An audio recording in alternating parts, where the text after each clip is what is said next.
Let's get corrupted. What is going on, everybody? It's your boy Joe with Meteoric Serpents coming back at you for another episode of the Colubrid Corruption Podcast.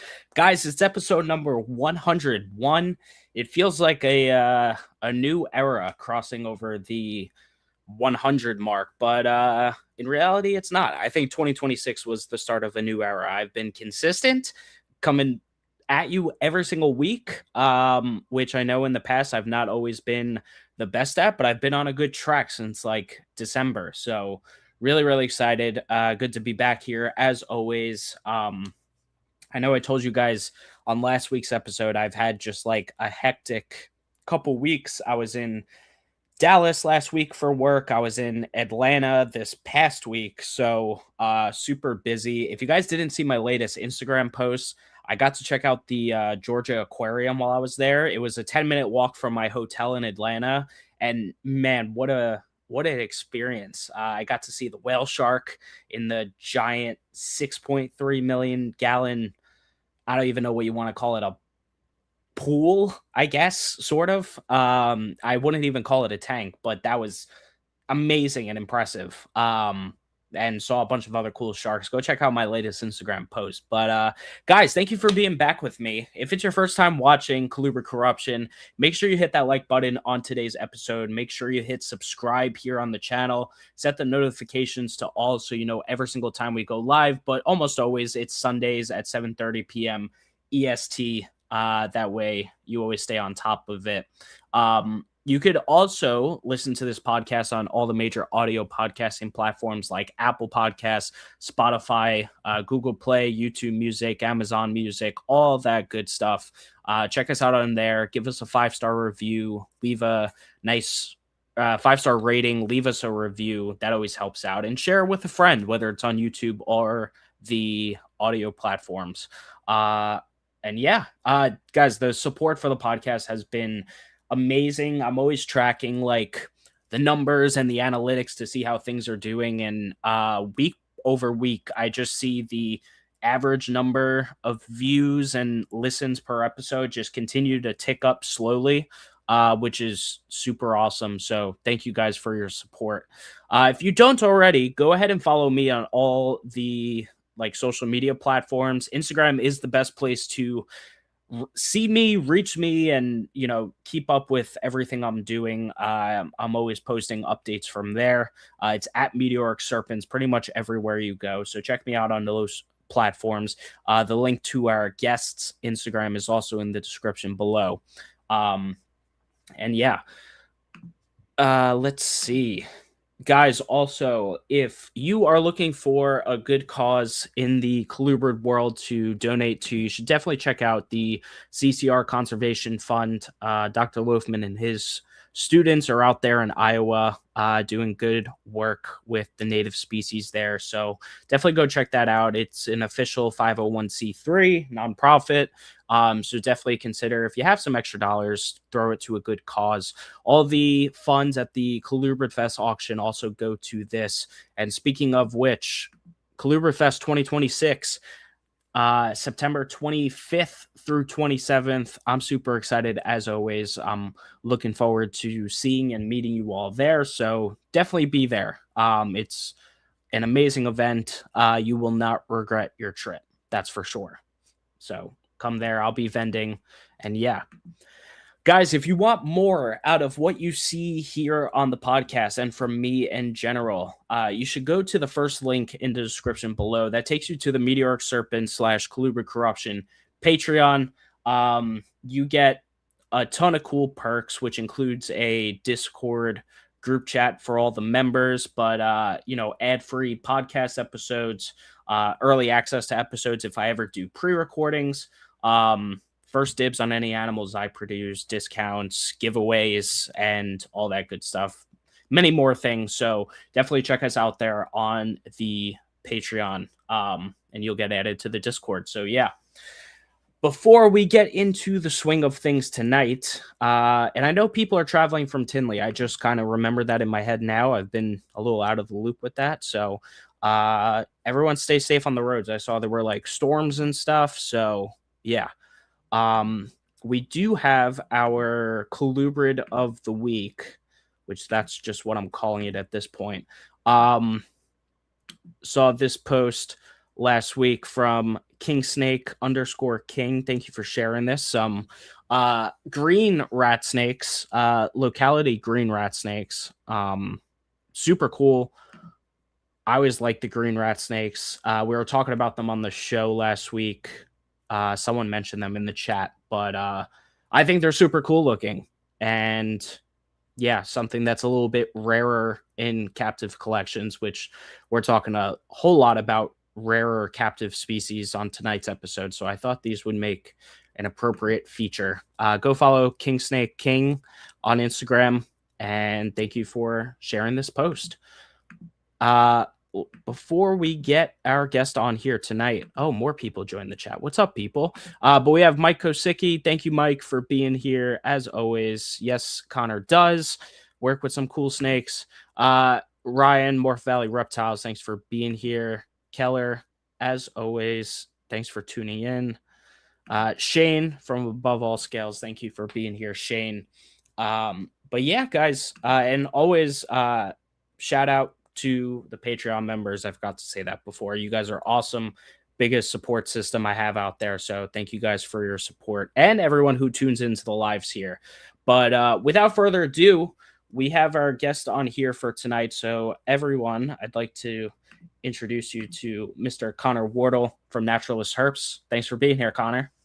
Hello. Thanks for having me. Of course. Yeah, man. So this episode, in my opinion, was well overdue. You work with a lot of cool, rare species that you just don't see in the hobby very often. And it's always like admirable to see people work with species like that are hard to like keep captively and ones that many people don't actually keep just because you're probably doing a lot of things on the fly and trying to like figure things out for yourself of how to work and stuff. But before we get into species specific stuff, I'd love to hear a little bit about you, how you got into the hobby, where you came from, and how that got you to where you and your collection currently is at today. For sure. Yeah. So really my first, I guess, introduction to reptiles or whatever it may be. I grew up in scouting and I participated at Worth Ranch Scout Camp, which I later went back for several years staffing and, giving back to the program, things like that. My first merit badge that I took out there was the reptile study merit badge. I don't know I guess for those that aren't in scouting or haven't taken the merit badge or aren't familiar with that kind of stuff. One of the requirements is you either have to go every day for 7 days and look and take notes on a species in a zoo setting or own a reptile for a period of 90 days. And so I got a Chinese water dragon, one of the imports back in the day. All right. Did terrible, not a great first reptile. But as a part of the merit badge class and things like that, we were introduced to different captive snakes, learning how to handle different snakes. I was really fond of the rosy boa in the class, and a couple rat snakes that were caught on the property, stuff like that. So a lot of fun there. And then in high school, I was part of FFA, and we had this whole pre-vet track that we had to take, where they made us kind of choose our life decisions, in middle school and kind of go from there. You know how it goes. But for my vet med classes that I was taking, we had to have 40 hours in some sort of reptile or animal related field.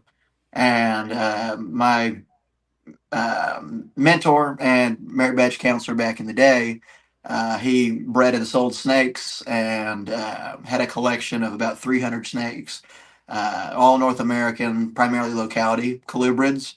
And that's what really, lit the fire in me on locality stuff.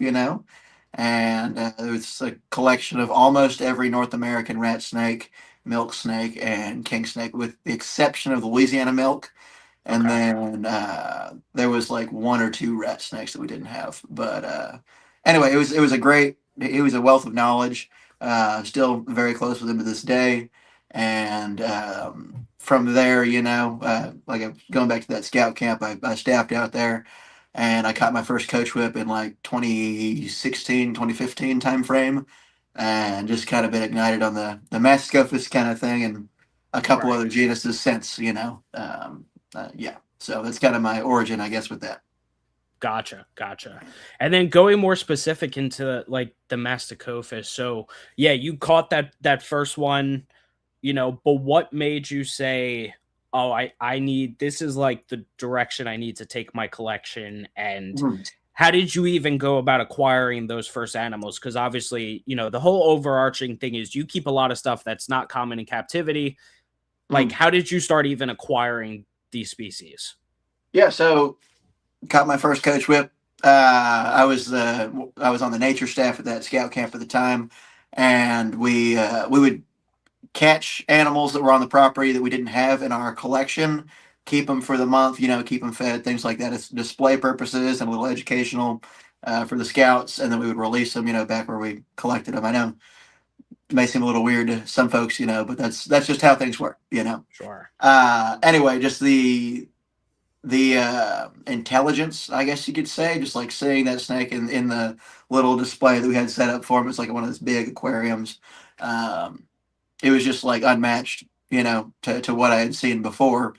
Now, my mentor, I had always been taught, keeping snakes in tubs and things like that. And, I'm not going to get on that tangent. I think there's value in both styles of keeping. Yeah. But it was just like, man, watching that snake, sit out and bask and then get up and periscope and, look around and see as I'm pulling a mouse out. That was Right. just so cool. He was so alert and attentive and like always watching me with those little, raptor like eyes. That was just super cool. But from there, I guess I ended up keeping that snake for a couple years. And then we ended up, I guess I'm kind of younger on the side of things, but I still go back and check out king snake, fauna. These days, morph market. I still check those Yep. out every single day. Like I wake up and I look at those listings, and then you find your oddball weird stuff like this. Right. There's, I guess, off the top of my head, there was this one dude that does these field guides, and he'll go and collect animals, take them home, and then he'll photograph them, and then I guess he puts them on fauna, which is kind of interesting, not normally how I would like to do that, but Yeah. that's been a way for me to acquire certain animals. And, Okay. every now and then there's some of the vendors at shows that'll have stuff in the fall. But a lot of it's just kind of been networking through relationship through Instagram, Facebook, social media in general. Right. I've got such an interest in some of these less common species, night snakes, coach whips racers, whatever, and I really, since I've kind of gone down to a smaller collection, got maybe about 30-ish animals right now, I'd say. And I'm just really focused on, hey, these are the species that I'm really into. Nobody's trying to breed them, so I just want to do everything that I can to share information about them online, and work to eventually producing these species down the road. Got it. Yeah, man, that's really cool. And you said something that stuck out, which is something I like. I don't know. I guess I like forget to talk about with some of the older keepers, I guess. Like, do you think you'd have the ability to make those connections to get some of these species if it weren't for social media? Like, it's such an amazing thing that it's brought to the reptile world, right? Yeah, I honestly I don't know. I mean, I've got friends all over the world these days now. Well, Yeah. I guess at a Facebook level. Fortunate to have met several of them in person, but yeah, no, I mean, I definitely wouldn't have my smooth green snakes. I wouldn't have probably four or five other species without those relationships through Right. social media. I guess fauna's a thing, and that's been going on, and king snake's been going on for a long Yeah. while. But it's kind of more transactional on those apps and less like Sure. a relationship where like you see Facebook memories, you're talking to people, you're messaging them, asking them questions, and I guess you could call them up on the phone. I mean that's how people did things back in the day. Yep. But from I'm only 23, so I'm still Oh, you are. Okay. yeah, going through all this, and it's I guess not how I I've kind of grown up doing things. So yeah. I would have thought you were older than me. I'm usually the younger guy here, but no, that's awesome, man. Thanks. Thanks. That mustache ages you, but it's a great great mustache. I Thank you. gotta Thank say. you. Good genes, Irish Yeah. genes. All right. Well, that's cool, man. So yeah, you're young too. I again, I wouldn't have thought that. I thought you were at least a couple years older than me, if I had to guess. But all right. So then that even like puts it more in question of taking on the challenge of like finding these animals and stuff. Cause usually when you're younger, it's hard to make connections like that in the reptile hobby. And I've talked about it on the show before. Just there's some of the old timers that kind of write younger guys off sometimes Mhm. because they may not take them as serious. Like, what did you do, in your opinion, to like kind of prepare yourself for some of the animals you're keeping with not a lot of information on them? And did you face Mhm. any of that like um I'll call it discrimination. That's not really the word I want to use, but like for being younger. Yeah. As far as just kind of how I've kind of prepared myself, your first question, preparing myself for keeping these species. Yeah, Um, we're in the internet age. It's all at our fingertips. And there's definitely a limit to what you can find as far as captive care of sure. these species. That I'm working with, particularly the night snakes, the tiger snakes, stuff like that. But I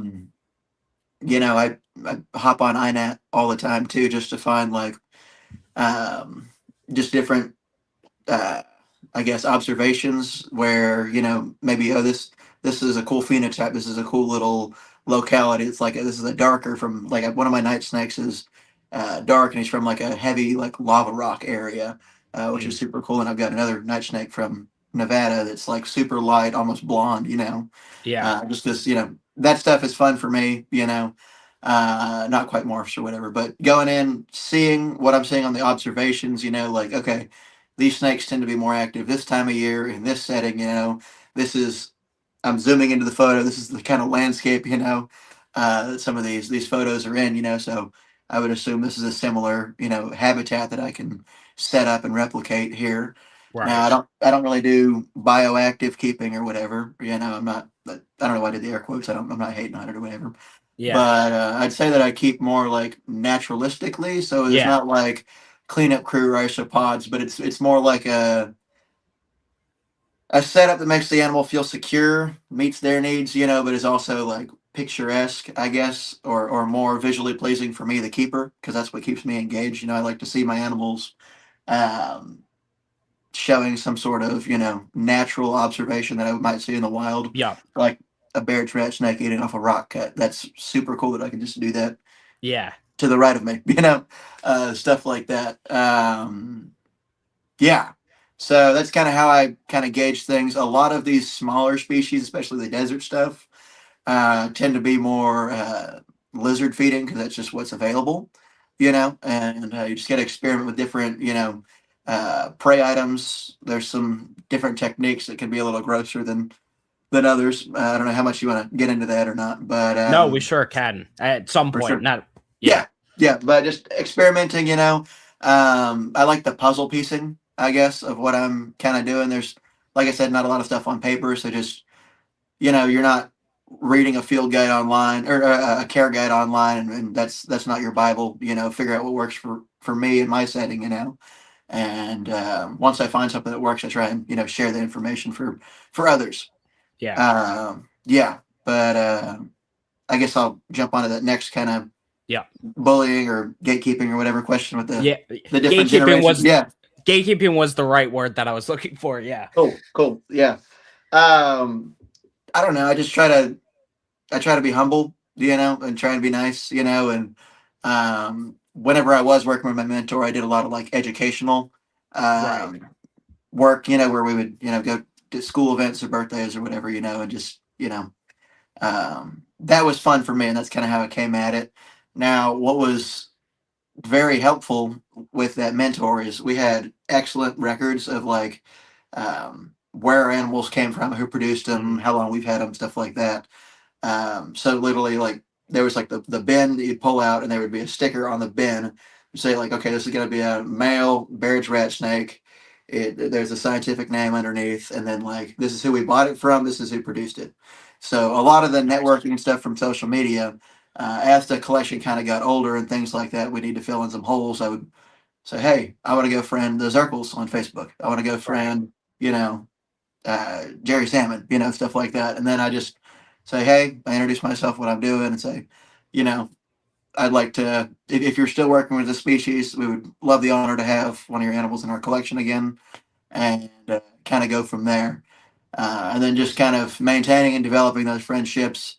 Here in Texas, there's a couple herp societies that I'm a part of, and getting to meet people in person, kind of the old school way, just shaking a hand, being a friend, and you know, trying to, Yeah. not come at it like this is the only way to do it, stuff like that. We're all kind of growing together, so.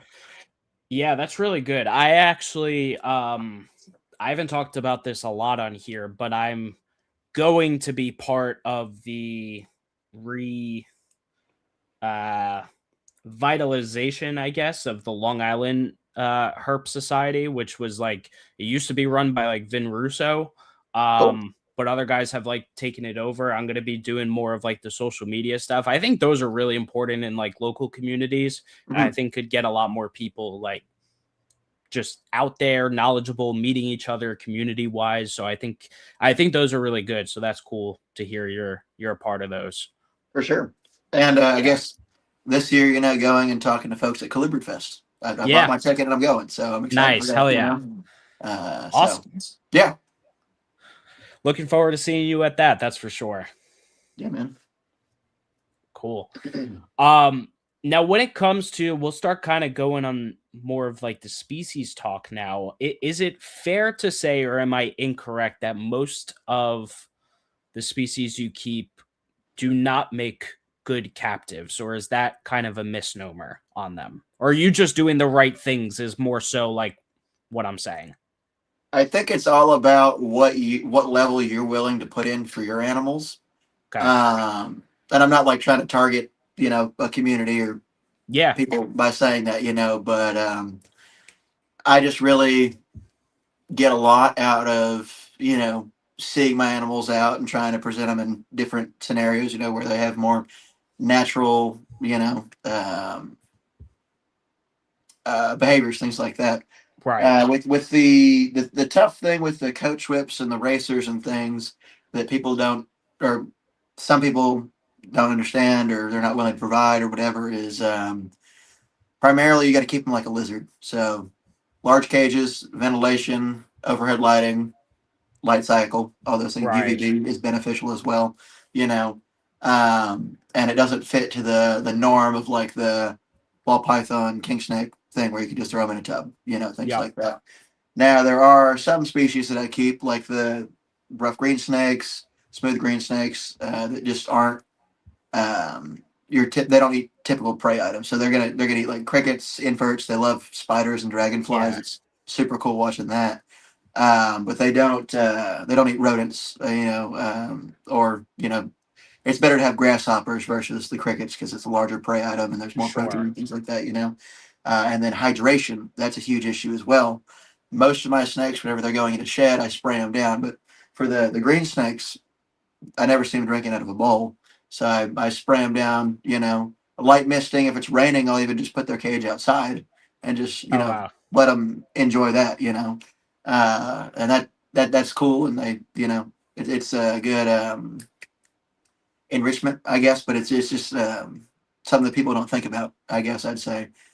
With whenever you see them at shows, they're in a deli cup and they're super dehydrated because they've been in a car for like a week, and they need hydration daily, Yep. misting, stuff like that from dew in the mornings as they're up on a vine or something like that. Yeah. These cat-eyed snakes and night snakes, they're real small. They can't take a pinky, for a long time, and even then, sometimes it's not the best for some of these night snakes. Um, and there are people you can get anole feeders from, but I've had a few night snakes that I have to like beg some alternative breeders, hey, can you send me like one of your frozen Mm, side blotch lizards from your freezer, so I can scent my boiled anole because it doesn't like the smell of an anole and it only wants a side blotch lizard.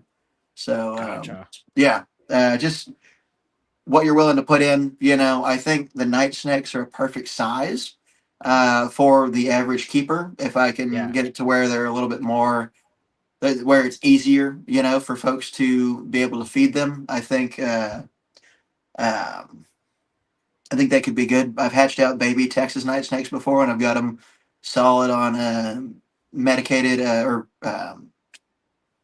I guess medicated is a fine word, but dusted chicken heart slivers and mouse tails and stuff like that. But Got it. eventually they started eating their own chicken heart pieces and things like that. And I think that could be a great, snake that tops out about 1.5 foot max, like on the extreme, Yeah. uh, for an average keeper and what you're able to provide, let's say, in an apartment versus a house, things like Sure. that. So I think there's a lot of untapped potential, but we got to work out some of the kinks first to get there Okay. on some of that fronts. But I've enjoyed keeping them, and I try and share as much as I can on my YouTube, Instagram, whatever, and just make it seem a little bit more attainable to maybe the average keeper. And I'm pretty open if you want to message me, or whatever. You have specific questions, if we don't go into something as much here. Right. I try to be an open book and not do the gatekeeping or whatnot there. Yeah. So, yeah, Awesome. hopefully that answered your question. No, it sure did. Yeah. Cool, man. Well, let's kind of dive right in. I know one of the big ones, and what we used on the thumbnail here. You keep quite a few of the masticophis or the coach whips, racers, and whip snakes. I'm just looking at the list you sent me. Yeah, yeah. So yeah, you cover a lot of the masticophis. So kind of talk to me about those a little bit, because I'm sure those are, a lot of them get a bit more size, probably need the larger caging and whatnot. Probably some of your most involved animals, if I had to guess. Is that a Mhm. fair statement, and just Yeah, overall care and whatnot? yeah, for sure. I'd say they're kind of like a large garter snake. They're always going to be active, always looking around. A little higher metabolism in comparison. Um, what really got me hooked was the Western coach whips, as I talked about, the tan phase that I caught, Yeah. and then I realized like a year later, they come in this beautiful red or pink, localities out in West Texas and Yup. up into Colorado as well. But the whip snakes I've really enjoyed because they're thinner bodied and they're a little smaller. They're not quite as girthy, I'd say, and they're easier to keep. Okay. Most of my whip snakes that I'm keeping, they like that, like a red stack. Have you heard about that before? Where it's like the stack tiles and it's like a thing in the monitor world. So I don't know if Oh, it's okay. as popular on the colubrid side, but I'll do these kind of terraced or stacked tiles and plywood boards and stuff like that. Just give them kind of a nice temperature gradient within their hide because they are a little bit more seclusive or reclusive, I'd say, in Got it. comparison to the coach whips. But they're just beautiful, man. I mean, there's the Sonoran whip snake. I've got a lone male here right now. One of the prettiest snakes, like in my opinion, ever. Blue, bright blue, yellow, green. Just a beautiful snake. And I think if more people focused on, producing these guys, they could do pretty great. They're great on rodents. Oh, okay. As far as adults, rodents, chicks, things like that. Quail. Their hatchlings, babies, as far as just across the board on Mascophis, can be a little more difficult. I have posted some videos with my head albino Western coach whips, as far as like tease feeding or slap feeding or whatever you call it, like how that process is, Yeah. and just kind of there's some trials and tribulations you kind of go through where you're trying to assist feed a snake for maybe an hour, but that's just how it goes with some of these small little worms that don't want to eat. Gotcha. Um, they're very visual. As far as like wild caught animals, they're very Yup. they prefer live. Is what you're going to deal with there, just because they're visual hunters. Lizard scenting, things like that, works great for them. As far as cage sizing and things like that, the adult whip snakes typically keep in the little dubia 4x2x2s, Okay. and then adult coach whips that I've kept in the past, 6x2x2s. I'd like to keep them in pairs in 6x3x3s. But right now, I'm not. I do have a pair of Western coach whips, but they're still like in that yearling Got it. space there. As far as yearlings, they do great. I'm 20-gallon longs there. Once they get like 2 to 3 years of age, they move up to a 40-gallon, which is what I'm keeping my stripe racers in right now. And then once they hit like the 4 to 5 year range, they'll go into a 4x2x2 and kind of go from there Nice. Okay. on that front there. But nice kind of stacked terraced hides, overhead bashing over that. With the caging, it's great to have some depth. So I know 2 feet doesn't seem like a crazy amount of depth. The 3 foot is what I would prefer. But having visual barriers, whether it's like, sometimes I'll pull a dead shrub up off the road, or branches or whatever, and just having something where I can still see them and check in on them, but like they can tuck behind that and feel like they're Sure. safe and they're not stressed or things like that, because they are a lot more sensitive, I guess I'd say, to stuff like that. But currently, right now, I'm in the raising up game, or not Yeah. game, I guess, but a lot of younger animals or animals that I haven't been able to find a mate for, just because they're some of the fastest snakes in the U.S. and there's a small group of people that'll actually dive into a cactus or run after it. So yeah, I gotta get out more in the field and try and collect or find some people that are willing to do so for me on that Gotcha. front. But I will say, with the coach whips and things like that, Ryu Lugosi, Blackstone Exotics, is doing some fantastic work. I had an albino here that I sent to her, and she's been able to breed that, which is how I got these hets here. But she's produced Western coach whips the last 3 or 4 years. Okay. Then she's kind of expanded on a similar path as myself. She's got a couple other species over there as well, doing great work. She's got a larger facility. She works at Reptilandia down here in Got it. or further south, central Texas. So just can do a little bit more things with larger cages and stuff like that. But she's doing a great job down there. So Awesome. yeah, um, Cool. I guess So yes. yeah, so she's been able to get them to breed. Is anyone else really producing any of the Masticophis species in captivity at all, or are they just like very few and far between? Maybe. So in the U.S., I know Ryu's been doing some good work.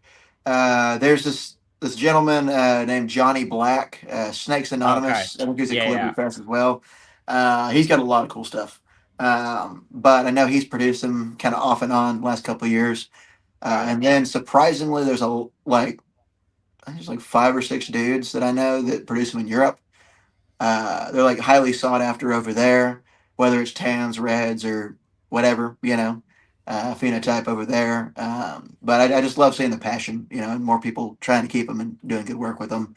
I'd say in Europe, and I guess in the U.S. market too, it's basically most people are only keeping the Easterns or the Western coach whips. Right. I've worked with 7 or 8 different species, whether it be lone animals or pairs I've had kind of off and on. Um, but they're all super unique and super cool in their own way. I love them all. Yeah. And I see people often who like will mention, oh, like I wish I can keep X species, and it'll usually fall into the category of species like the ones you keep, whether it's in the Masticophis or it's some kind of like racer or something that people just don't keep commonly. Like, what do you think Mhm. it's going to take to make these species more?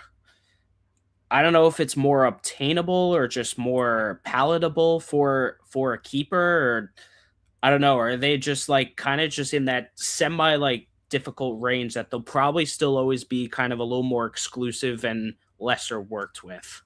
What are your So thoughts? I'd say most of it is like legality. So Okay. there's a lot of Western states that say yes, you can collect, but no, you can't sell. And if you do collect, you can only collect, 2 a year, have two in your possession, things like that.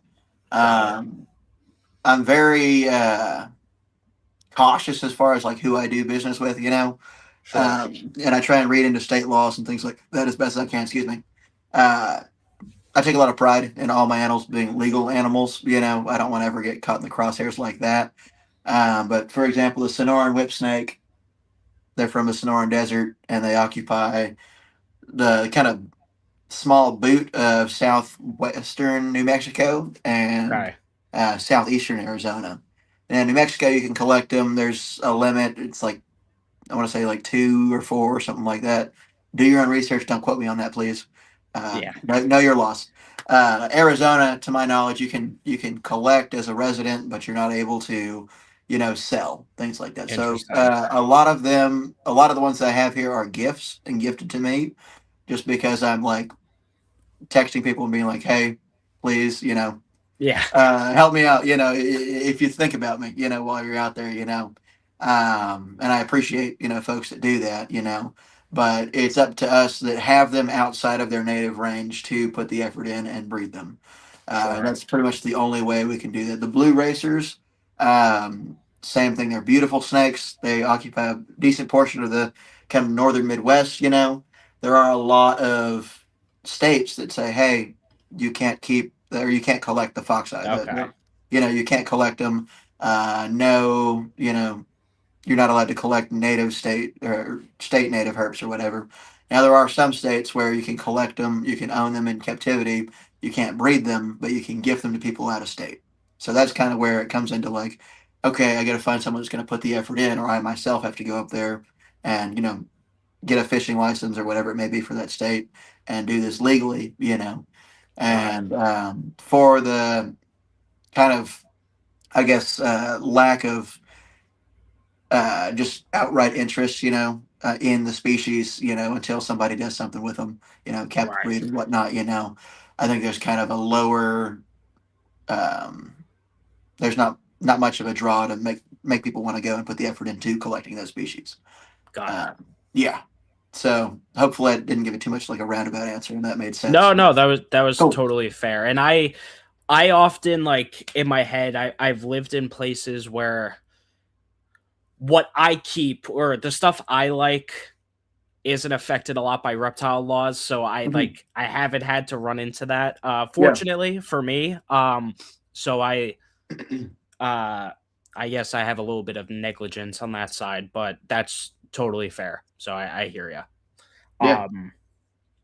Cool, and do you think because I feel like over the years, I keep seeing, like, more and more people have been able to find these, like, alternative prey items and like just more advances in the ways that like we could feed some of these difficult to feed animals or ones that just aren't taking rodents readily. Uh, Do you think that'll help the case for these species, like, because whether people are using like frog legs and then like chicken hearts like you mentioned, like there's all of that people are like using in their normal repertoire now, is that making it easier for species like these? Definitely. I mean, I appreciate living near an Asian supermarket. Yeah. You get all sorts of fun stuff, and then I really tap in a lot with there's this Glades Herp. It's Rob Roy and Matt McInnes. I think I've mispronounced their name, but they're out of Florida and they collect a lot of invasive stuff. I try not to mess with my native stuff here. Yeah. Sometimes I have to, but whenever I can, I try and just get a Knowles, and I'll try a Knowles, stuff like that. And I think there are some species that are just never going to be suited for rodents long term, Yeah. or um, sometimes whenever I'm, feeding certain prey items, if I notice, hey, the snake's looking a little chunky, you can't rely on that routine weekly or biweekly feeding sometimes, You might need to do 2, 3 weeks, off of food if they're a little too chunky, something like that. Just looking, engaging your animal, making sure they're not getting overweight, because especially with these racers, that can be a huge issue. And on these night snakes as well, if you get them too rodent fed, Got uh, it. lean, full body prey items. Full body prey is really the best option whenever possible. Chicken heart still is lacking. Yeah, Sometimes there's some you're not getting as much calcium from frog legs. Sometimes there's not enough muscle yield off frog legs, things like that. So it's just something to think about when you're feeding like that. It's not great to feed exclusively that prey item or whatnot. So for sure.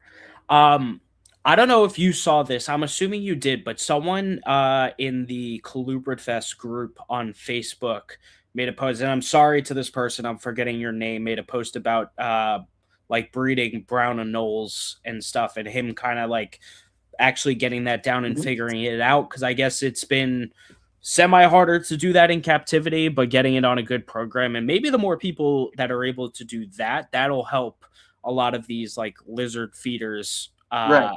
as well, just making that more accessible, because otherwise most anoles are just wild caught from Florida, which is definitely not the safest thing to feed your Yeah, reptiles. So for sure. more captive bred like anoles and other feeder lizards Yeah. certainly make it easier. Yeah, I will say with the anoles, I freeze them. They stay frozen for like 5 or 6 months, and then whenever I do feed them, I boil them first.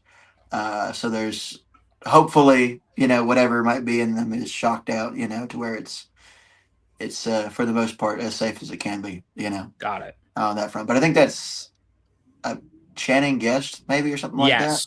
Yes. Yeah, yeah, no, that's exciting. I'm interested to see kind of how that process goes for him, and just the sustainability of that because it's I've never bred a Knowles. I don't know Right. how quick that process goes or whatnot. But that's great that we're making advances like that. Yeah, You just gotta be able to scale it. So for sure.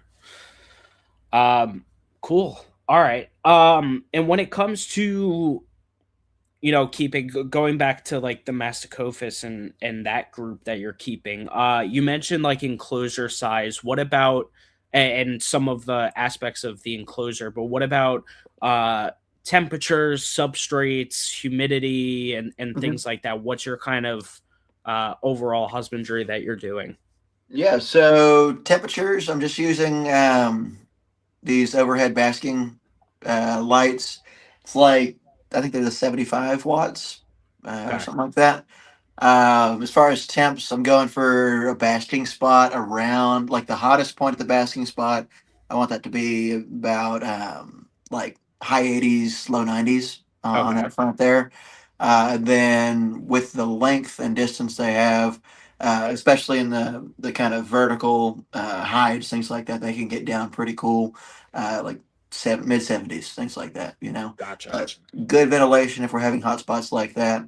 Sometimes you need to work on these dubia cages a little bit to improve that ventilation when you're having Okay. temps like that. A lot of the smaller stuff I'm keeping in the exoterras, and that does great with the ventilation. And yeah, I've got a fan as well that I'll keep in the room here, so there's rotating air. Nice. It's not getting stagnant, things like that. As far as I guess other lighting, I'm using the desert Arcadia, whatever their Okay. kind of standard desert UVB stuff is. And then for substrate, excuse me, sorry, it's a mix of just my whatever my Home Depot topsoil is with a little bit of sand. Okay. On the I do provide humid hides in the cages as well. Usually just like those, yellow top, black Yeah. bottom, bins like that. Just full of damp sphagnum for them there Nice. to utilize that as needed. I don't really check humidity parameters in the cage. If my animal sheds out, in one piece. That's what I'm looking for. If I do notice a snake is going into shed, I've got one of those, like the stain, the pump stain little Yeah, sprayer I things. I have one here. Yeah, Yep. yeah. I just give them a light spray, um, and then just rehydrate that sphagnum in that shed box if they're not using it. Yeah, and a lot of these desert species too. Whenever I'll spray these rough green snakes and stuff down, I'll come over there. I'll spray them while they're out, and I'll Yeah. see them drink off the glass sometimes. And I think that's important to Nice. have a little bit of moving water. I used to have a Gila monster here, and that was a big I guess tip from one of my buddies that does good work with those. Just that Okay. that moving, spraying water on their face. They enjoy that, like it's raining, basically. So Gotcha. yeah. Honestly, I wasn't sure if you were going to say on that basking spot hotter or not, just because I'm sure that, like, I don't know, when the sun's beating down on them in the middle of the day, I'm sure it could get Mhm. real hot. I was actually wondering if you were going to say upwards of like 100 or not, but no, that usually good to keep away from a For potential sure. fire hazard. So Yeah. And whenever I see them in the wild, hiking around or whatever, I mean, usually they'll be like in a like underneath like a cedar tree or something like in the okay. shade. They'll periscope up. They see that whiptail or fence lizard or whatever. They're going through the meadow, getting it, and then they're going right under a rock or something like that. So yes, they're Mm, out during the hottest parts of the day because that's where their food's out. But they're not, sitting out at sitting out at 115 it. on concrete or whatever. Got it. Yeah, always best to have gradients, and that's what I try and do my best on that front there. So Yeah, absolutely. All right, cool. Um, yeah, so when it comes to so like you said you're in like the raise up process on most of those guys, and some of them you have lone animals, some of them you have pairs. Is there anything what do you know what breeding is going to look like when that time comes, like what you have to do in terms of cycling, how you're going to do that? Do you want to talk about that a little bit? yeah, for sure. So the projects that are most realistic for I guess in the next 5 years, I'd say, Sure. where I good buddies with somebody, or it's attainable and close for me to go and pair these animals up. Stripe racers, the Mascophis, or on the Mascophis front, I guess is what we'll talk about. Yeah. But the stripe racers, they're Mascophis lateralis, and then the Ruthven's whip snake. That's going to be Mascophis shoddy Ruthveni. They're from deep South Texas in Cameron County. And then these het albino uh, Western coach whips that I've got. In the next 5 years, I should be able to either pair them up or, uh, yeah, get mates, excuse me, to pair them up, or they'll be old enough to pair on that front there. Okay. So really, as far as cycling goes, like I said, keep them like a lizard. They're always going to have that light up above. You can lower temperatures. Probably, I guess I kind of base things off how my area here in Texas goes because um, the insulation's a little weird in this room sometimes. Okay. So they kind of respond more to the elements outside on that front. But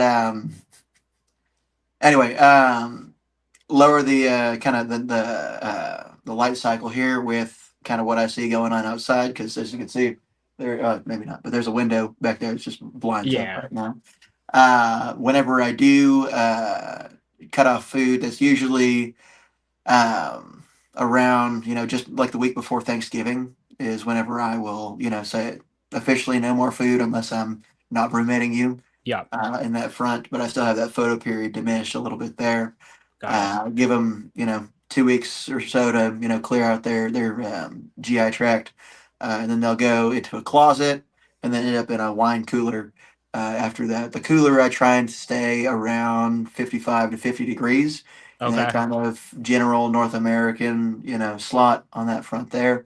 Now the Ruthven whip snake I might keep closer to 60 or so. They don't really experience a true winter unless there's some horrible blizzard, which we've had like 2 or 3 in the last 10 years. But down in deep South Texas, it really doesn't get too terribly cold, and I wouldn't Sure. want any sort of like respiratory thing to happen, during brumation or whatnot there. From there, they stay down until just after Valentine's, unless there's some life event or something like a moving or something, then whatever on that front. But try to go until Valentine's, and then from there they come up, and then they start eating again. Just the next 2 or 3 weeks after that. So Nice. So yeah, you've been brumating stuff even without the breeding. You're just doing it as part of natural yeah. cycles. I mean, it saves me a little bit, on the feeder front, which I Sure. appreciate, and just kind of gets them locked into the area, that we're in. I moved last year whenever I had a pair of blue racers that I was trying to breed, and that Ah. caused a lot of stress on that pair. Unfortunately, now I've just got the female now, unfortunately, but Mm, there's a, you know, I just want to keep them as constant on the same kind of cycle as I can, so there's less issues down the road. sure. All right. Cool. Um.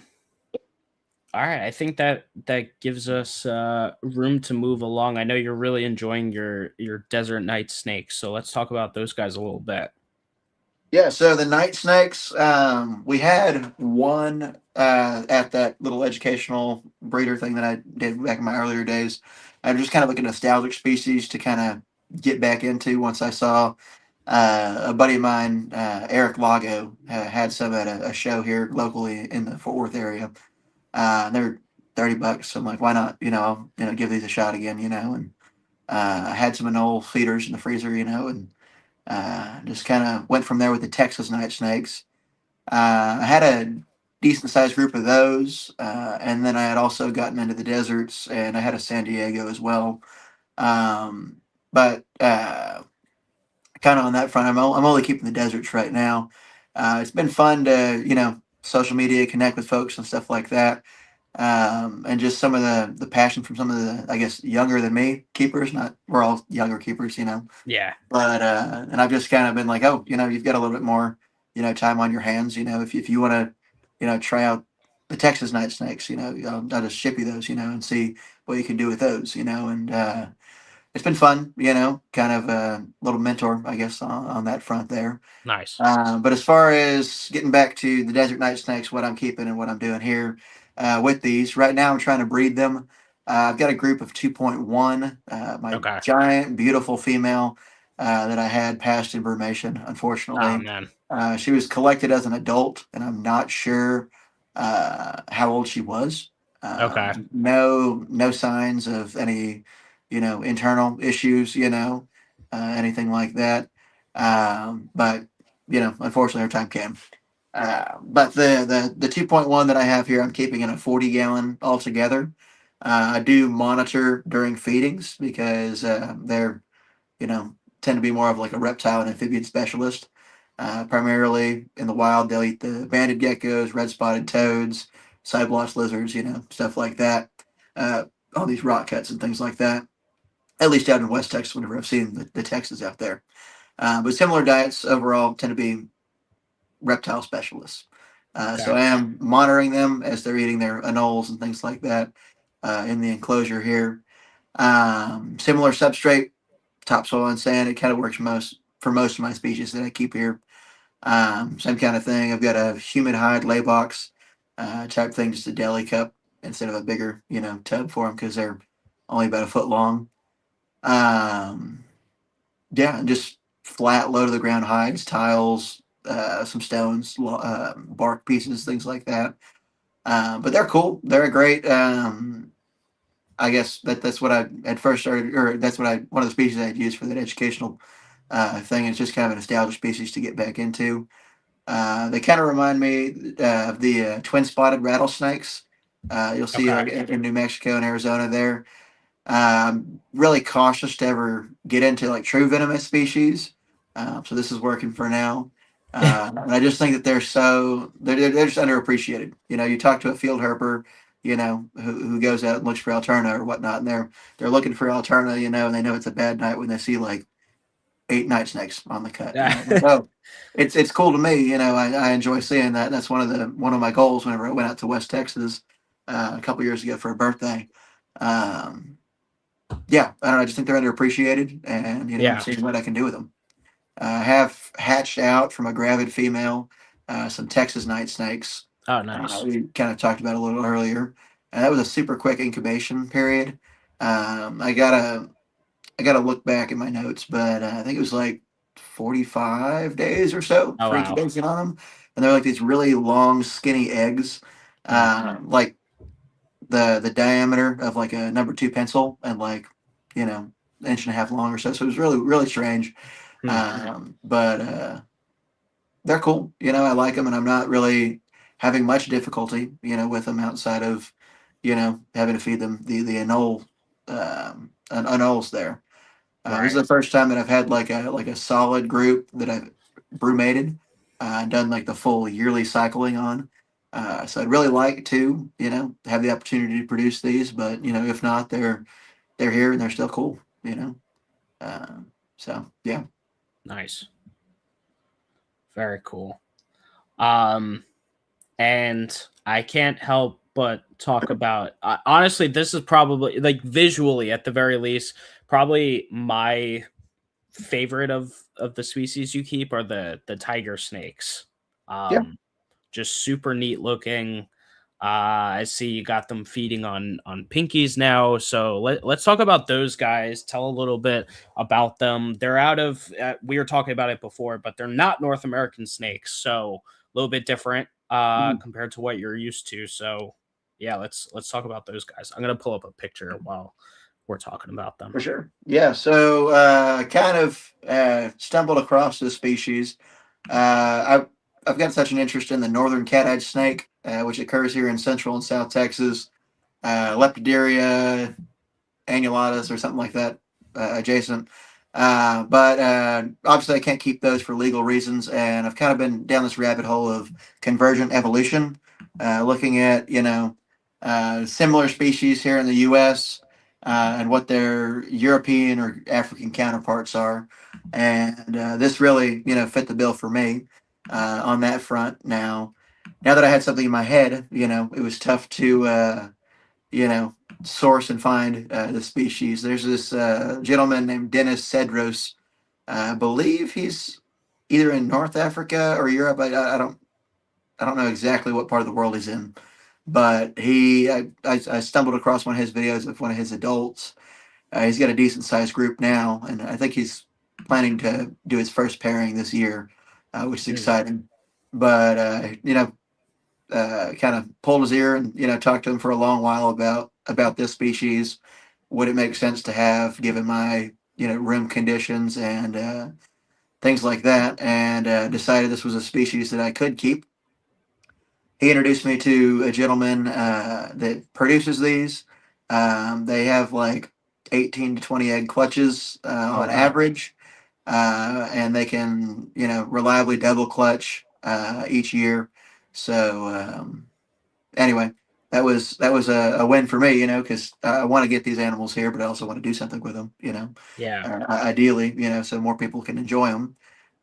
So I imported a pair, and they came over like super thin, like a little bit bigger than a toothpick as far as their diameter. So just kind of tail feeding, giving them some chicken heart pieces, things like that. Then they moved up to small anoles, and now the female's doing really great on pinky mice. The male's kind of hit or miss, anole Okay. or pinky there. Um, but yeah, no, they're great. As adults, they top out about 2 to 3 feet. So it's realistic snake, for most people. Yeah. I'd say they are more of a crepuscular, nocturnal adjacent snake, so they're not going to be something you're going to see out during the day very often. But I've got all my lights and stuff here on timers, and whenever I come home from my server bartender job, I come home and I open the door, and they're like up on their little branches, and it's just super cool to see me or see them in that moment, Yeah. checking things out. They're for those wondering where they're from, they're a Central and South African species, typically more of a generalist. They'll inhabit, like subtropical to tropical, a little bit more arid. Mm, They're not very picky. Like I said, as long as they're having these full sheds, I'm not really doing a whole lot with them as far as supplementing humidity on that front. yeah. In the wild, you'll see them a lot in these small little scrub trees.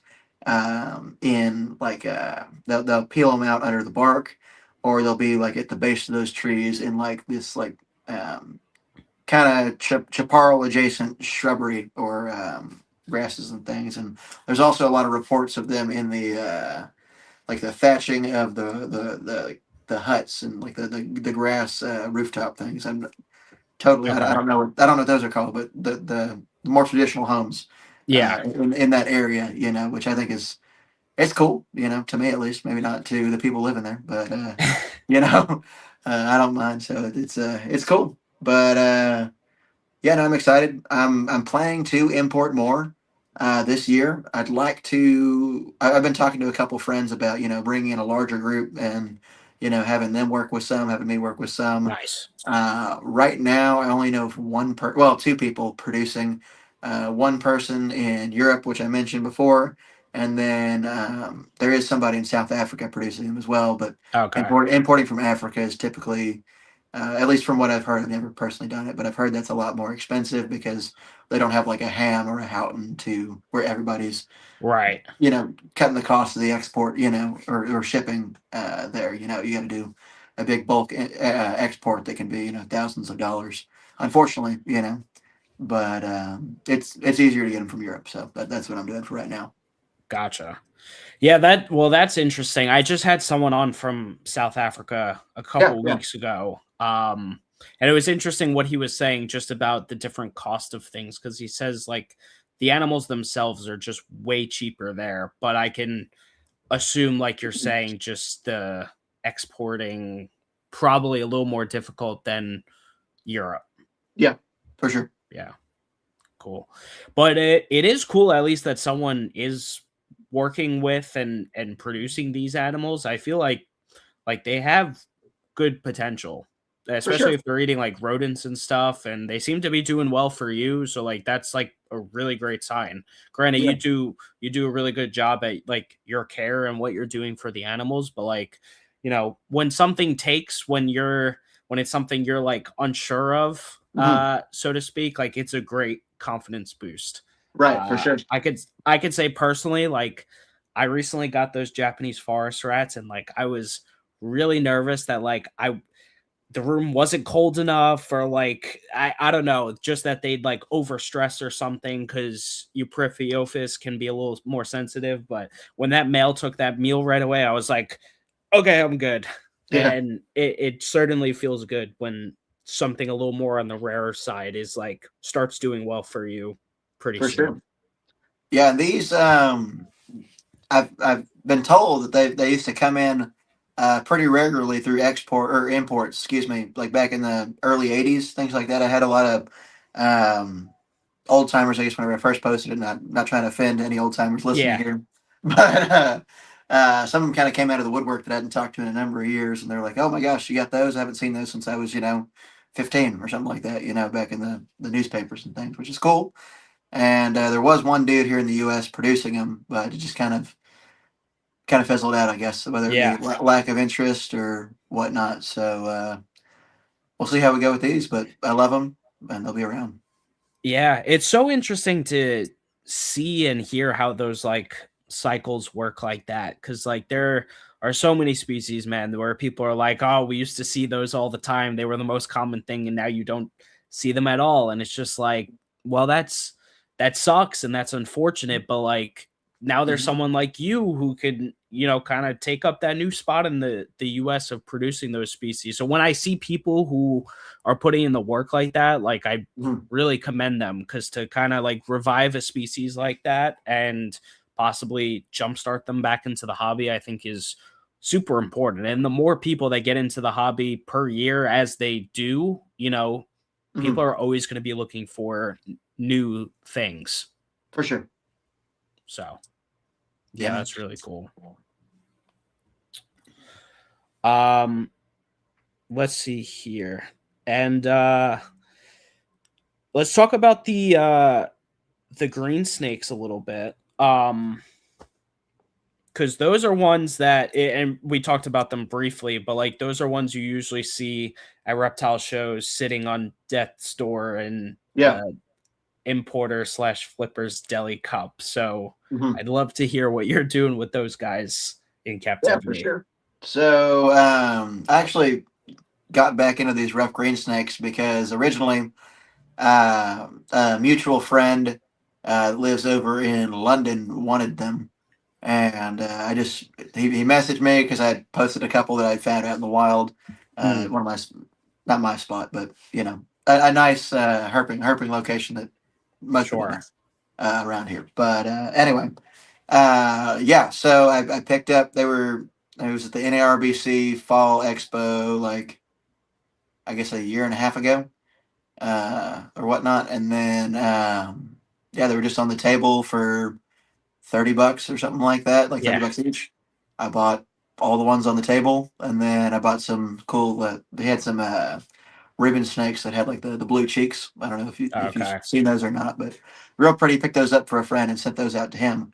But the rough green snakes I held on for, waiting for the export, and just kind of fizzled out with that dude. Unfortunately, Oh, um, that's fine. It wasn't like a big monetary thing for me, but yeah. I set up. I had them set up in some screen cages, and you know they were cool. And spraying them down, they all do that little wobble, like they're mimicking a vine or something shaking in the wind. Right. Soaking in all the water, and then just feeding them. Regular pet store food. Hornworms, waxworms, crickets, whatever. And then just for fun, I'd seen a video of one taking down a orb weaver, like one of those big spiders, Oh, which was super cool to watch that. And so I've got a greenhouse in my backyard here, and they occasionally bugs will find themselves in it. They're flying around and whatever. But I've thrown them a couple dragonflies and grasshoppers, things like that. That I'll find out. I don't spray nice. anything in my yard or whatnot. So for the most part, it's safe, and it's not like a um, I don't know. They're a species that's a little too small to treat properly. So I kind of Right. figure like what they have is what they're going to have. I don't see any external, and the poops are all fine. So I think they're from this area. I think they're going to be okay eating. In this case, dragonflies and stuff from outside, which is fine for me. But I understand not everybody's like that on that front. So the rough green snakes, I've seen them around quite a bit. I've never seen smooth green snakes in this area, Okay. primarily because they historically they've had a range in Texas. I don't know anyone that's found one in the last 5 to 8 years or so. As you get further west, they kind of have more like sporadic, isolated pockets. I think they go as far out as Utah, which is pretty wild Yeah. there. But I always see them. They seem to be more of like a terrestrial species, and they're just real pretty. A little bit more like a rounded snout with the front less of like a raptor, like coach whip type face like the refs have. Okay. They seem to have a little bit more of a varied diet. What really intrigued me as far as wanting to keep them originally is I've got a friend in New York that has some, and he had a video from a couple years ago where he had some red striped ribbon snakes that he was keeping with them, and they had a litter, and there was a smooth green snake that ate like three of the ribbon snakes, Oh, wow. ribbon snake babies, which is like that's really cool. I don't know how much that's been documented, but I see people flip them all the time with ringnecks and Eastern milks and things like Right. that. So I wonder, like, is there any part of their diet that we're just not seeing on that front? So that's what's intrigued me there. I've pretty much just been feeding invertebrate prey. Haven't done anything larger than that. But it would be kind of neat to see, like, maybe if they ate like a cricket frog or something like that, just out of Yeah. personal curiosity, and take some notes on that front, just for my own uh, ADHD, autism, reptile loving brain, Sure. So yeah, no, so that's just it's fun seeing them do their thing, and I don't really have a whole lot of plans. It'd be cool to breed the smooth green snakes because those recently, I think they're on the blacklist here in Texas, so I can Oh, no, they're on the white list. Excuse me. So I can breed them. I'm not going to sell them or anything like that. I can breed them and got it. take my notes as far as like, hey, this is cool, but I don't really want to, they were a gift to me. I don't really plan to, sell a whole Got lot it. of things. I don't really need that part there. But for other people that have an interest in this species, it'd be cool to be able to provide them some, locality specific captive bred animals. The female I have is out of Maine, and I should be getting another male this year, hopefully. So Nice. yeah, but it's fun just puzzle piecing and seeing how it goes with those. But Yeah. Very cool. Um, all right. This question's more of a fun one, but sure. which of the species you keep do you think has the best potential for being a good and popular captive? And then following that, which do you want to see become the most popular out of the species you keep? I think there's enough draw. People asking about coach whips. I get messages like probably twice a week. Hey, do you have any coach whips for sale? Stuff like that. Okay. I think the traditional Western coach whip, the red phase, or even the Eastern coach whips, where you get like the kind of panhandle Florida. It's like the black top and then the white tail. Kind of that gradient there. Yep. I think both of those have the most draw, I guess, for people in the community here in the U.S. Certainly in Europe as well. And that's probably the way things are going, how that's going to go, Sure. just because more people keep them and, we're all doing better things with them now. As far as me and what I'd like to see become more popular, these striped racers. They're beautiful, Okay. like a chocolate brown black with these nice yellow striped dorsal, and then their belly is like a cream up top, and it transfers or changes down to like a yellow and red on the tail base. And they don't get huge, usually top out around 5 foot or so. So I Okay. think like realistically, this species would do great, as like a more like on the larger end of traditional captive pets. Coach whips, they're a little heavier bodied, get that 6 foot mark, things like that. But I think if I've got two females here that I'm raising up, and if I can get those to produce, I could see them, taking off a little bit more. They're just real pretty snakes. Yeah. Really cool with the pink Yeah, underside coming into the tail here too. Yeah. for That sure. that's really cool. And they tend to be just as out and about as my Western coach whips too. Not as secretive, and they'll eat off tongs for me. Oh, and rodents. Yeah, so that's Yeah, always rodents. Yeah, yeah, good. they'll eat Nice. rodents. So yeah, they're great. Very cool. That's just another one where those state laws kind of get in the way of things a little bit, Gotcha. unfortunately. But Okay. yeah, I'll just do my best to produce them and see what I can do with them. Got it. Do you think your collection is always going to lean heavier towards species like the ones you keep? Because I know, and I figured we'd put more focus on the less common stuff because you keep some Bairds and Subocs, Mhm. which are obviously a bit more like common, U.S. rat snakes. But do you think you'll always lean towards that side and stuff from like your general area as well? Yeah, I think so for the most part. I like to think I'm a desert rat. I don't spend enough time in the desert to be, a real desert rat, but I love getting out there. I love getting out west. And for the most part, yes, I'm always going to have the some amount of Mascophis, always going to have some amount of the night snakes.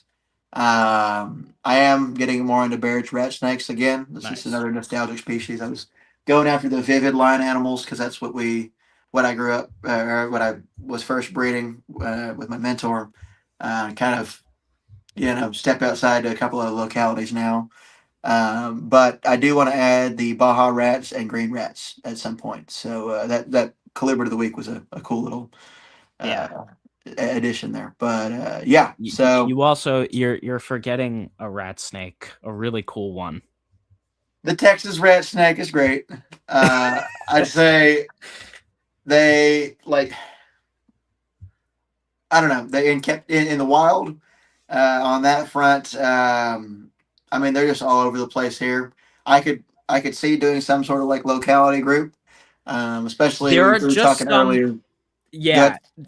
No, the only thing I'm gonna say, they're like, it's crazy because there are some Texas rat snakes that are dirty brown and relatively ugly, and I love all Texas rats. But then there are some animals where like, and they're just like one of a kind.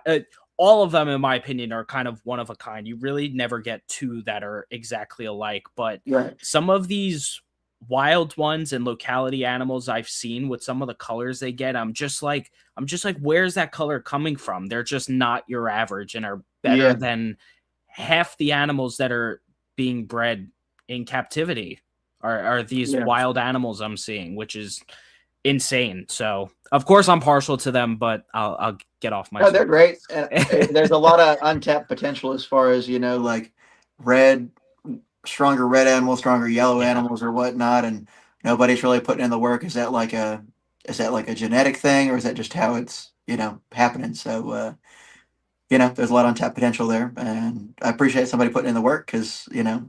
if nobody does, then you end up with this tiger snake thing where they're gone and then whatever. So yeah. Yeah. Nice. Um, but yeah, the Bairds and Subocs are really cool too. I've seen some good looking Bairds over the last yeah, more recently. I never really gave them a whole lot of attention. Some of the guests that have come on and shown off Mhm. some of their Bears. I mean, there's so much cool stuff there. And the morphs with the Subocs, I think, are some of like the Yeah, cleanest morphs out there. They're just so striking. for sure. Yeah, so I'm partial to locality. I'm not And really ever gonna even the go for locale yeah, animals. Yeah, for sure. Can I come right back? I'll be like 2 seconds. no problem. I'm sorry, I'll be right back. Sorry. You're good. What is up, chat? Um, yes, Aaron is here in support of my Texas rat argument. I know. We always got to preach the good word of the Texas rat.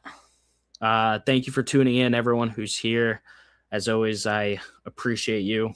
Um, but yeah, I hope you guys are enjoying this episode. Definitely good on my end to learn about some of these species because a lot of them I'm just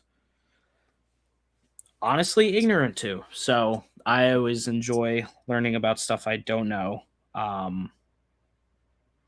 And reality is a lot of these snakes are just really cool. If you guys haven't already, go take a look at Connor's Instagram. It's at Naturalist Herps. Again, the link to that is in the description of the video slash podcast, wherever you're listening. Go check out his page and just scroll through and look at all the cool stuff because he has a lot of cool stuff and amazing colors and variety that you can get within some of these species is just awesome, and not enough people are working with them. And I really appreciate the work he's putting in with them because, like we kind of mentioned, they're not always, they're not your most simple things, but you know, it's good stuff. Sorry. You are Anyway, good. yeah, the Bears and Subbox are great. Just scratching the surface on the Subbox right now, but Gotcha. Wild Rose Pass it's doing something for me. Yeah, yeah, So those are real nice. Cool. Um, let's see. So I know you mentioned like you're always checking fauna, king snake, morph market, and stuff like that. Like, are people posting wild caught animals often, or are you just like you're just hoping something pops on there eventually? yeah, so people do. There's some species that people will list as captive bred that like are clearly wild caught, and that's just how some people are. Yeah. On the fauna front, which is cool, is you can they had this app. Well, I guess it's not really. It was like Tap a Talk or something like that. But there was like this app that was like a sub part of fauna, where like if somebody posted something with a keyword, it would shoot you an email, Mm, which was fun. But I don't think that service is around currently. But you can still go on fauna and type in a keyword or do a keyword search, and nice. that's how I'm finding a lot of my stuff now. I put a lot of wanted ads on fauna, so I'm more often Okay. than not coming across my own, wanted ads and things Yeah. like that. But yeah, I go to the uncommon colubrids tab or the garter pines bowls whatever tab, and find a lot of interesting stuff there. And then once I kind of have those connections, I save those numbers, and try and just build that relationship with that seller, over next couple of years. So if he finds something, I can get to it before it gets posted. Sure. So that's kind of how I'm going about it. These days, there's not a whole lot of folks with kind of what I'm looking for. Okay. Just because it's springtime and everything's coming out of formation. But usually, like the fall expos that come up, I'm either finding something randomly on a table, or I'm getting a link sent to me from somebody. So, Gotcha. All right. yep. Um, you know, so getting into some of my I guess not really wrap up topics here, but you've been working at this for a while and working with, some of these less common species, and I'm sure it, maybe it feels hard sometimes, or like you're kind of just like on your own road with some of these animals. What is it that kind of keeps your passion burning for the species you keep? Yeah, so I've just got some really good friends. We've got this kind of joking title, but it's on Facebook Messenger. It's called the Mascopus Mega Church, Okay. and there's like six of us in there that are just like big nerds. We love the coach whips and all adjacent species on that front, and a lot of times, like let's say I see this whip snake or whatever, and I don't have space for it. Somebody will text somebody in the group chat, somebody will end up buying it, and I'll just ship it out to them. So we're kind of Right. like a collective group, that are encouraging each other to do good things and share successes, share some failures every now and then, and just kind of a circle of good folks, that push each other to Yeah, do a little bit better. Your community, like that. You had the absolutely. bamboo rat snake episode with a couple people like that, and I'm Yeah. sure you've got a similar circle on that front. And then what I enjoy is, I probably wouldn't put out as much stuff if people weren't asking me to. Like, I'll get questions or people asking on YouTube in particular because I'm not as good on YouTube, unfortunately. But people, ask for something, and I'm like, okay, cool. I'm glad that you're still enjoying this. Here's this. Yeah. And so those are the kind of things that keep me going forward, as well as just my personal satisfaction of seeing my animals utilize their enclosures, or you know not decor but limbs and stuff, in the way that I kind of expected to, and seeing the more iNaturalist style Right. observations in my room. I just want to do the best I can for them, and yeah, because it rewards me by seeing them do their thing. Yeah. And going back to what you said about community, I think that's huge in the hobby right now. Especially if you're keeping the more animals you keep, and especially like when you're on a little bit of a higher level, I think, being part of communities helps to prevent from like burnout and discouragement, and just being able to have a good support system and being encouraged by other people, because like I've felt all that stuff too, and For sure. like I'm not that deep into things, but I have a lot of animals at this point, so like always being able to bounce things off people is Mhm. always really cool and good for your mental. So I encourage anyone who's not here in the Colubrid community, get yourself in some community in some way. Come to Colubrid Fest, do all the things, go out to a reptile show and find a good group of local people, whatever it is. So yeah. I will also say, on the kind of burnout note, like, know your limitations. I mean, I've worked for my mentor. I was briefly, well, I worked for about a year and a half at the Fort Worth Zoo in town, and just managing larger collections and having your own home collection can be tough. And Yeah. so know your limits on that as well. The Noah's Ark style of keeping, I've done it, and it's not really my thing. So I'm happier that I'm more specialized, in a smaller collection on that front. So Yeah. yeah. That's great. What is the next like 3 to 5 years or so look like for you and Naturalist Herps? Do you plan on expanding? Are there any new species in mind that you're looking to get? What is the kind of future outlook look like? Primarily finding mates for lone animals that I have. Okay. Striped whip snake, the Ruthven's whip snake, my female blue racer who just shed out and is looking beautiful. Nice. Sonora whip snake, things like that. Um, yeah, no, just finding mates for those is the priority. In 3 to 5 years, I'd like to say I'd be breeding these stripe racers. Uh, that would be great.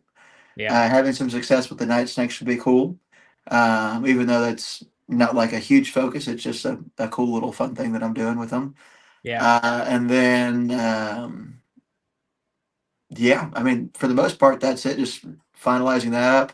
Obviously, I'll be expanding enclosures, as my younger animals grow up and things like that. I'd like to get into. I've got some friends that have built some of my caging here.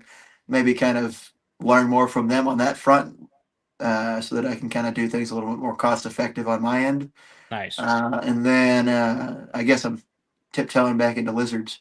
I've got a Baja Blue Rock Lizard as well. Okay. So I'd like to get him paired up. That's kind of like a Chuckwalla adjacent lizard from Baja, Nice. Mexico.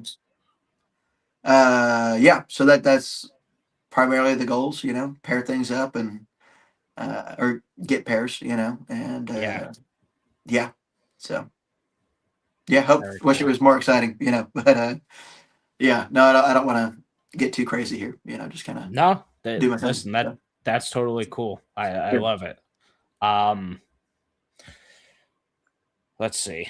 What are so like looking at things like hobby wide, what are some things that you think colubrid keepers do well, and what are some things you maybe want to see improve on the colubrid side of things?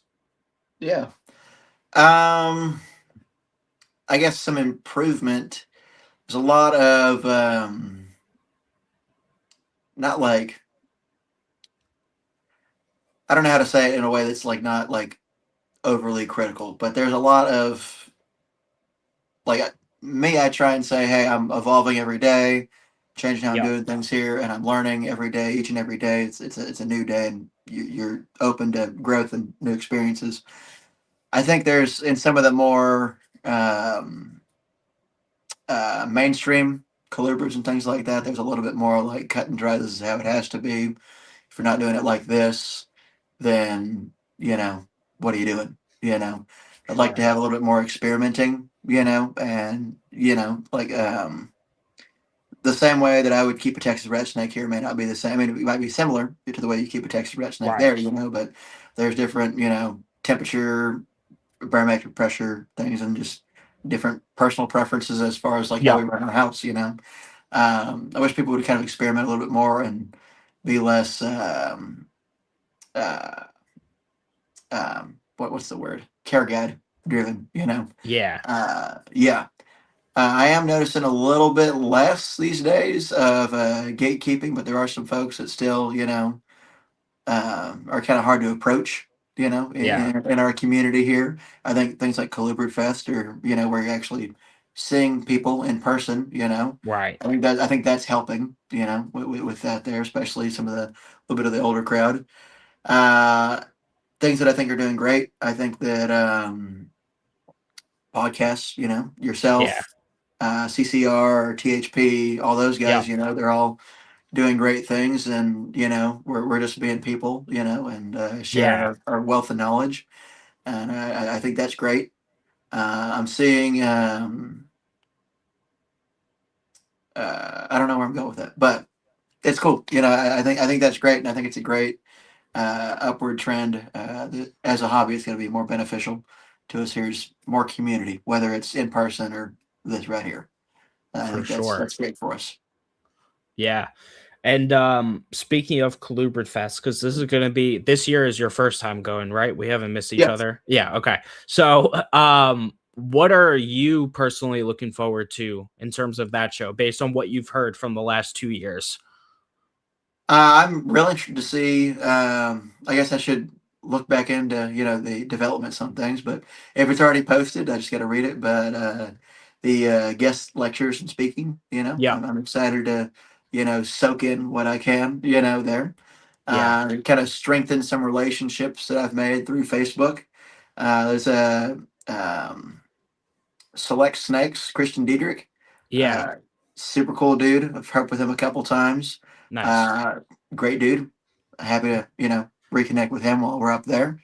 And I'm just I'm not really going to be going in looking for something to purchase animal wise, because Sure. most of my stuff doesn't fit that bill. unfortunately. But just strengthen community. Maybe do a little bit of field herping while I'm out there. See a blue Nice. racer in habitat would be great. Yeah. Yeah. But yeah, that's what I'm looking forward to most, and just supporting the people that are doing good things. Yeah. I don't think they haven't announced the talks yet. Usually that's come a bit later, but I'm excited to hear what the talks are going to be Yeah, this year.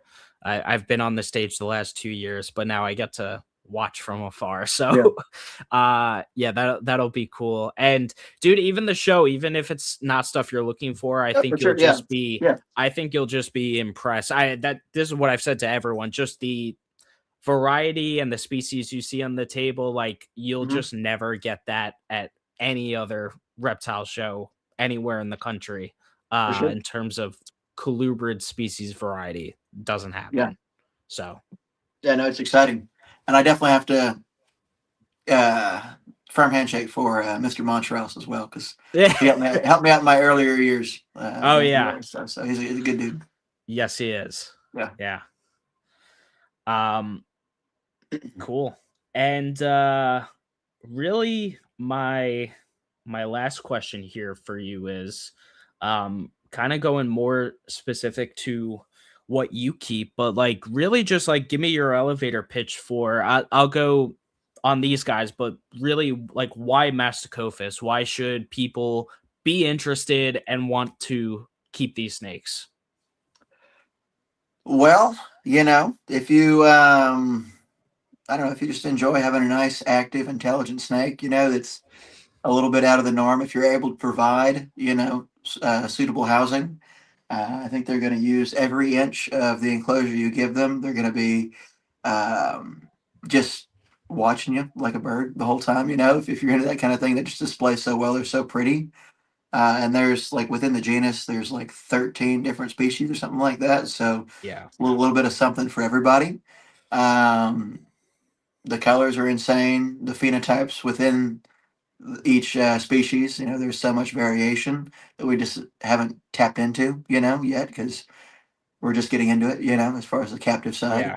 Yeah. And if you want to keep something lizard-esque but eats rodents, this is a great option for you. Awesome, man. Yeah. Well, dude, this was a great episode. A lot of information here. Um, I really admire your passion for these species, and again, you're a young guy. A lot of times it's not younger people that are taking on uh the difficulty of Mm. species like this. So I definitely applaud you on that, and I'm looking forward to seeing your growth over the next few years. I'm Thanks, man. wishing you the best and on breeding success and acquiring more animals and everything you're looking to do. So, yeah, this was great. Guys, like I said, the link to Connor's Instagram is down in the description below. But Connor, any final words for the live audience here and anyone else who's gonna listen later? Thanks for giving me a listen. I appreciate it. I try to be an open book, so if you have any questions, anything you want to dive into um, or just whatever, shoot me a message on Instagram, YouTube. It's just my first and last name, Connor Wardle, or Facebook, same thing. Just whatever you need, I'm gonna try and be there for you. Awesome, man. Yeah, well, this was a great episode. So yeah, guys, this was episode number 101 of Colubrid Corruption. It's weird to say that with 100 at the beginning, but guys, if you enjoyed, make sure you leave a like on today's episode. Make sure you hit subscribe here on the channel. Go subscribe to Connor's YouTube as well. Again, if you don't like listening here on YouTube, you could check this out on all the major audio podcasting platforms. So go check us out there. Link to all my social medias is down in the description. And go check out the Meteoric Serpents Patreon, which is the first link in the description below. But otherwise, guys, I hope you all have a fantastic night, and I hope you enjoyed. This was episode number 101 of the Colubrid Corruption podcast with Connor Wardle of Naturalist Herps here. Enjoy your week, guys. I'll catch you on the next one. Peace out.